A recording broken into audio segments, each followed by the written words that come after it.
So, magandang hapon sa inyo mga bossing. So, ito na yung ang ginagawa natin na PDC type 20 MOSFET, 80 of 70. So, pinaltan ko lang pala ito ng para mas lumakas yung tunog din yung unit So, pinaltan natin ito kasi yung nilagay ko pinaltan ko lang ng nung itong isa yung pula na mylar capacitor. So, para mas lumakas-lakas pa yung tunog niya. So, ayun. Okay na yung unit na ginagawa natin. May mga wire na. Siyempre, meron ito muna pansamantala lang mga bossing. So, yung pang-testing natin na switch. Tapos, meron din siyang switch sa flip-flop. Tapos, meron din switch sa frequency adjust. Toggle switch, high and low. Tapos, frequency adjust. Ayan. Tapos, yung output natin, syempre. Ayan, mga bossing. Tapos, meron yung auxiliary. Meron yung auxiliary yan. Tapos, yung sa output natin, mga bossing, nilagay ko ay 4 na diode. 4 na diode. Tapos, 8 diode. 8 diode. Tapos, yung mylar capacitor natin sa output ay 220 UA 400 volts. Mga bossing, dalawa. So, bala ko sana ito i-4 na peraso kaso hindi na siya magkakasya. So, kahit naman 2 peraso lang ito, malakas na. So, ayun. So, susunod natin na gagawin ang EE55 paired core 16 MOSFET idodouble 4 na perasong mylar capacitor sa output. PDC naman yun mga bossing. So ayan. Tapos yung inductor natin, ang size ng mga bossing ay EE39. Mga bossing. ATX. Tapos 4 yung SCR natin para handle yung power, yung current na inilalabas kahit pag dikitin yung output papatay yung unit. So ayan. Tapos sa input natin 4 din na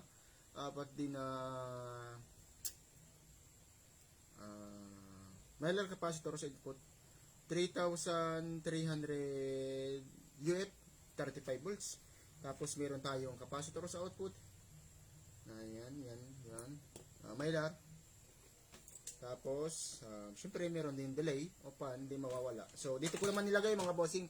Yung iba natin ginagawa, dito, sa kabila. Dito nakalagay. So, ngayon, dito natin nilagay dahil medyo malaki na din itong unit.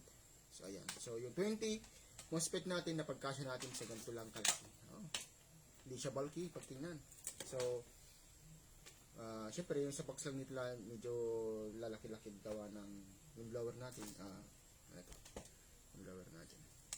So, ayan. So, di ako naglagay ng maliit mga bossing dahil talaga yun ang ginagamit malalaki para yung buga din ng hangin mas malaki. Siyempre, kahit di naman mag-iinit yung natin, yung mga heatsink, ito lang paired core.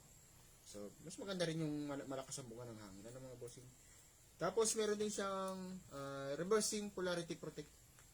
Ayan. Kung magkabaliktaran ang kabit sa battery, di po masisira yung unit. So, ganun po yung purpose nito, mga bossing. Tapos, ayun. Ano pa ba? Wala na. So, lalagyan na lang, pag testing natin ito mga bossing, may dadagdag pa ako, lalagyan natin ito ng lights dito sa flip-flop niya. Siyempre, para maganda rin pagtingnan. So, ayun. Testing muna natin mga bossing.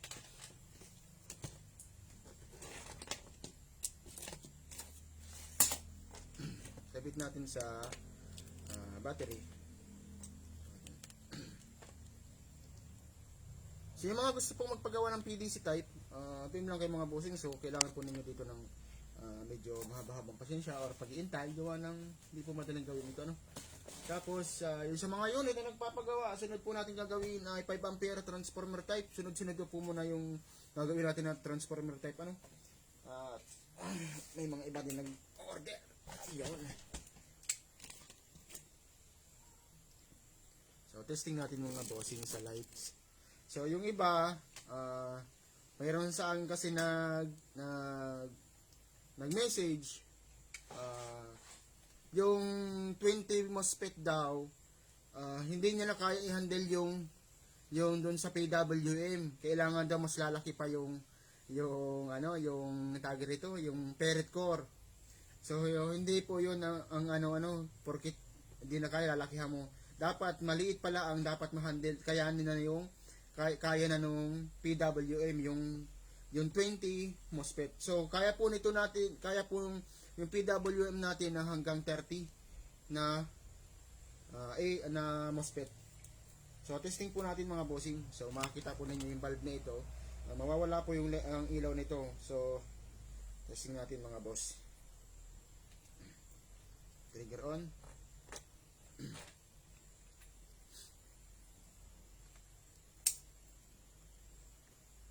Putol ang switch. Ay. Kailangan mga bossing. Gawag natin ang bagong switch. Putol. Putol na. Tanggal na yung pagkakalagay niya. Kailangan mga boss.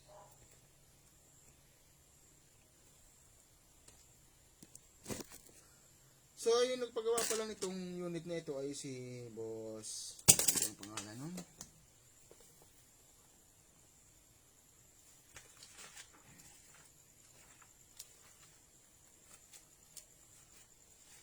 So, listahan natin. Sobra na.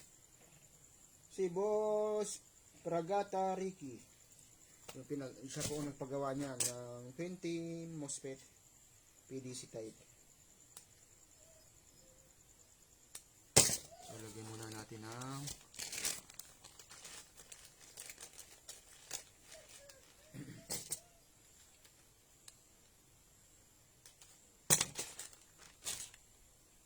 lagyan natin ng sama ng switch. Tanggal na kasi naputol na. Lagyan natin sa galit mga bossing.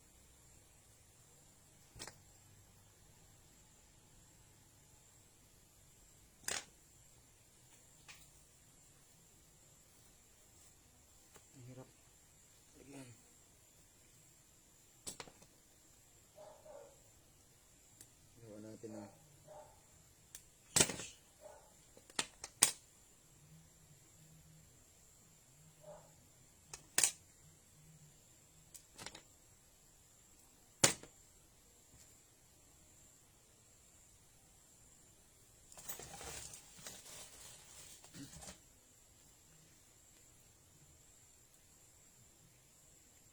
sunod natin gagawin ay transformer type. Tatlong sunod na transformer type na isang 5 UF ay 5 ampere, tapos sunod ay 3 ampere.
Kita niyo mga bossing. So, lights. Yan o. Wala na. Yan. So, yan po yung ano-ano. Okay, ulit natin.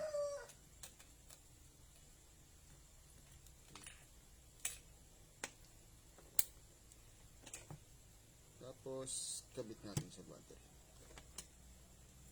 So, bago po umalis sa akin ang unit, syempre, chinecheck muna natin yan. Egi. Yan yung goods. Yan.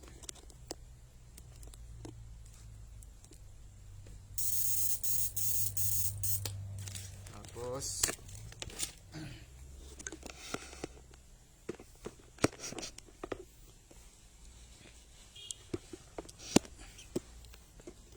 uh, 20 MOSFET PDC type. So, nasa goods na yung unit. Yan. Frequency, low. Nakalaw na mga bossing sagad.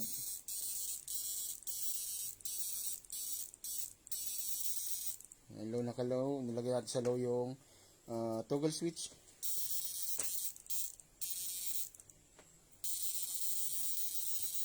Yan mga bossing. Flip flop off. Adjust natin yung frequency.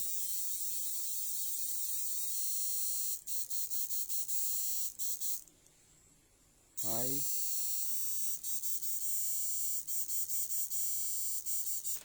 Okay. Tapos lagyan natin ang blower. Delay of fan mga boss.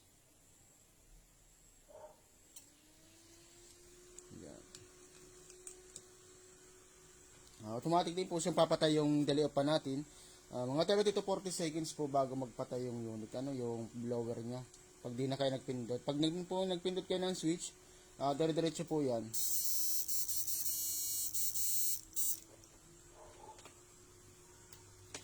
Flip flop on.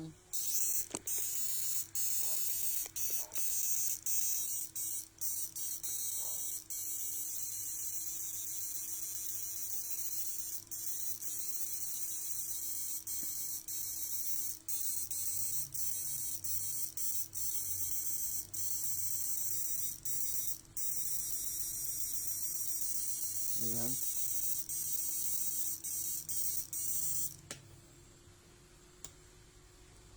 Okay, goods. Flip flop off. Bossing.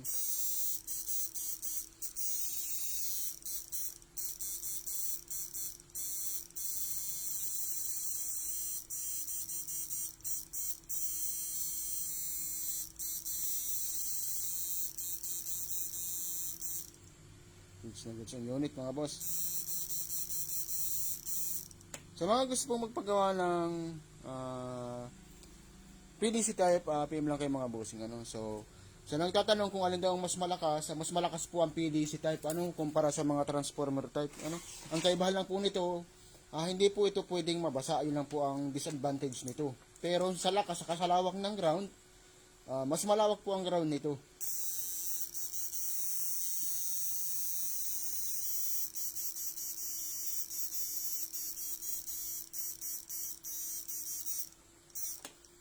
Flip on.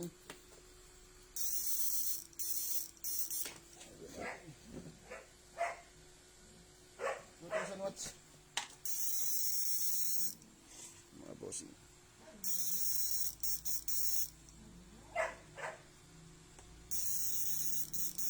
Ayan mga boss, PDC type, kaya po niyan hanggang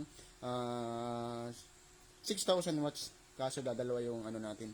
Dadalawa yung halogen light natin mga boss.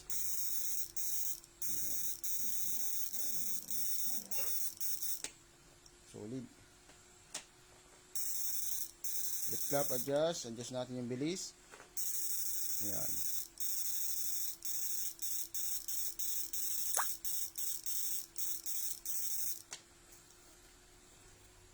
Goods na goods mga bossing.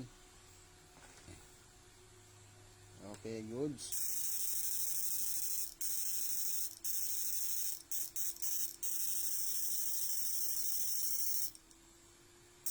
Yung sa price po, boss, ano lang po, PM ka na lang. Hindi po ako nasabi ng price po dito sa live ko.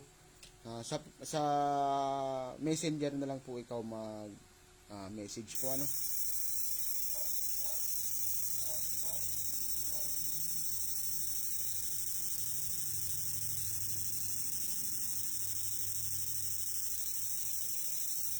Ayan mga boss. Po! Mga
So, ayan mga bossing.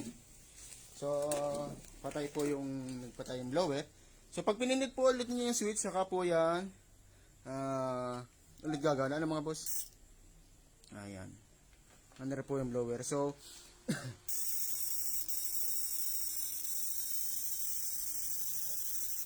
pick up off. Ayan. So, 1,000 watts lang.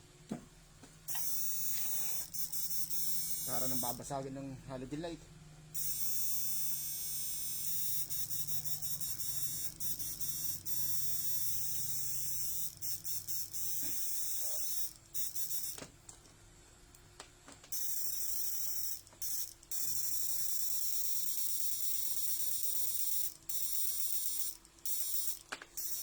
Okay.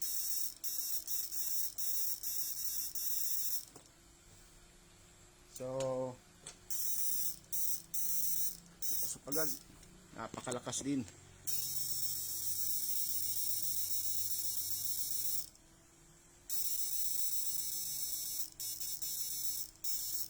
Sa mga gusto pong magpagawa ng PM lang kayo mga bossing. So, mapuputol na naman yung pinalit natin na kahoy.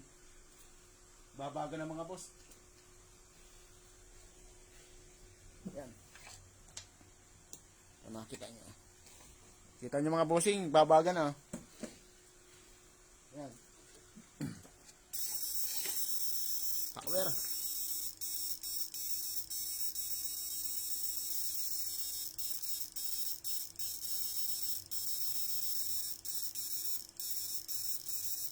Yan. Solid. Takas. So, ayan. Sa mga gusto pong magpagawa ng PDC type, PM lang kayo mga bossing. May order po tayo. Payment first by per unit. Pwede naman po kayo mag-down sa unit kung gusto niyo pong magpagawa. Ayan. So, ito po ay hindi po ito agad-agad na na madali ang ginagawa na unit dahil po ito ay mahirap gawain. Yan, hindi po ito katulad ng mga transformer type na mabilis gawain, mabilis buuin. Hindi po katulad ito noon. Ito po talaga ay maprosesong buuin. Kaya kung kami po ay magpapagawa nito, ay medyo dapat po ay medyo mahaba-haba ang inyo pong pag-aantay. At dahil po ito talaga ay mahirap buuin. Pero once na buo po ito, ay garantisado naman po. Ayan mga bossing.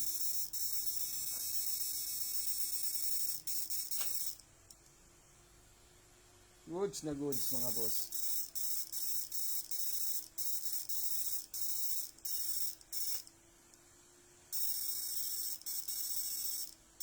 Napakalakas. So, patayin ulit natin yung ilaw mga bossing.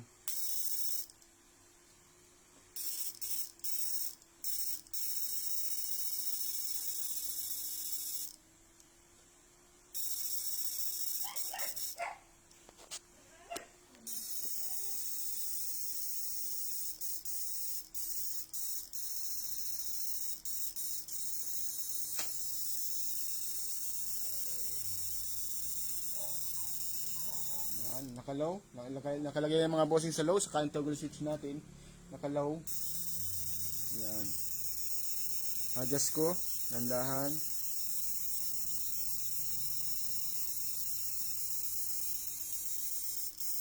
High. Lagyan natin sa high.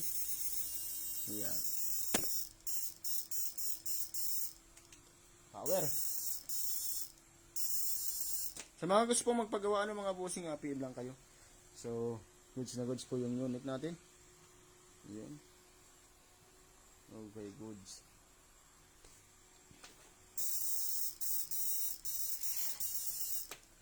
Marami pahihirapan din na tilapyang malalapad. Ayan, mga boss. So, mas malakas po ito kumpara sa mga gawang China na inverter, saka yung sa transformer type. So, mas malakas po ang PDC type. Mga boss? Ayan.